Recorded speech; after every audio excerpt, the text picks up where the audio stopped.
इस कर्तव्य पालन के लिए आवश्यक कर्म करना। परंतु हे केशव, फल प्राप्ति की कामना छोड़ने पर मनुष्य में कर्म करने की प्रवृत्ति उत्पन्न कैसे होगी? यदि फल की इच्छा न रहेगी तो मनुष्य कर्म ही क्यों करेगा? हे अर्जुन, जो साधारण मनुष्य फल की इच्छा से ही कर्म में प्रवृत्त होते हैं, वो सुख दुख आदि के चक्र में फंस जाते हैं।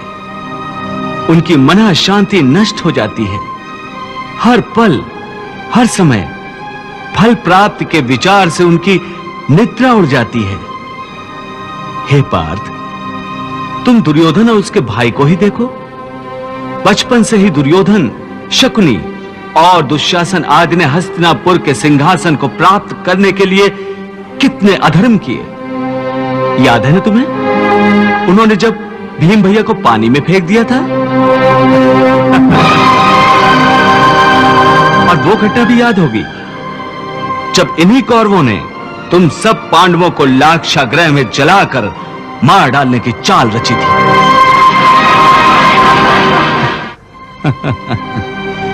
कैसी लाजवाब चाल थी उनकी। उस आग से तुम लोगों का जीवित बचकर निकलना असंभव था।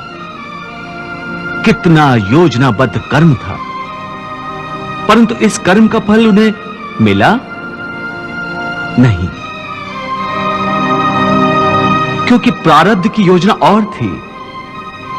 इस प्रकार उनकी इच्छा विरुद्ध जब सारे प्रयास विफल हो गए तो उन्होंने तुम सबको छल कपट से काम लेकर 12 वर्षों के वनवास और 1 वर्ष के अज्ञातवास में भेज दिया था। परंतु बार बार प्रयास करने के बाद भी कौरवों को उनकी इच्छा अनुसार फल प्राप्त नहीं हुआ। वो ये भूल गए थे कि फल प्रारब्ध अनुसार मिलता है।